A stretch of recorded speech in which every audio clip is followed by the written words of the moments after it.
And Charan darling, ఎవరికి తెలియదు, నేను ప్రతి హీరోని సినిమా చేసినప్పుడు చాలా ప్రేమిస్తాను. ఆ సినిమా చేస్తాను బికాస్ ఒక సినిమా చేసినప్పుడు మా అనుబంధం 1 year 2 years ఉంటుంది. నాతో సినిమా చేసినప్పుడు 2-3 years ఉంటుంది. కానీ ఎప్పుడు సినిమా అయిపోయినా నేను ఎవరితోనూ కనెక్ట్ అయి ఉండను.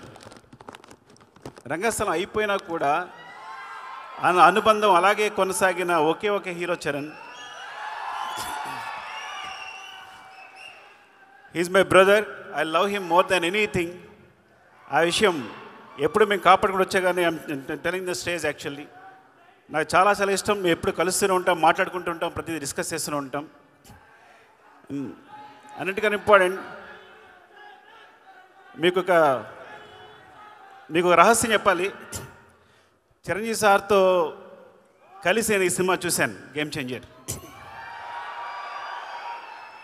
సో ఫస్ట్ రివ్యూ నేనే ఇస్తాను మీకు. First half awesome, interval block buster, మీరు నమ్మండి. సెకండ్ హాఫ్లో ఫ్లాష్ బ్యాక్ ఎపిసోడ్ చూస్తే గూస్ బంప్స్, ఫినామినల్.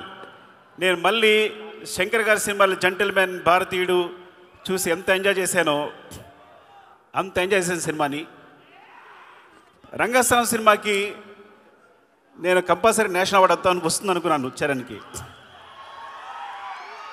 అండ్ అందరూ ఎక్స్పెక్ట్ చేసాం.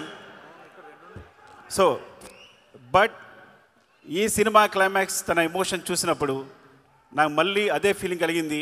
యాక్చువల్లీ మోర్ దెన్ తను ఎంత బాగా చేశాడు అంటే definitely he will get the national award for this performance క్లైమాక్స్కి.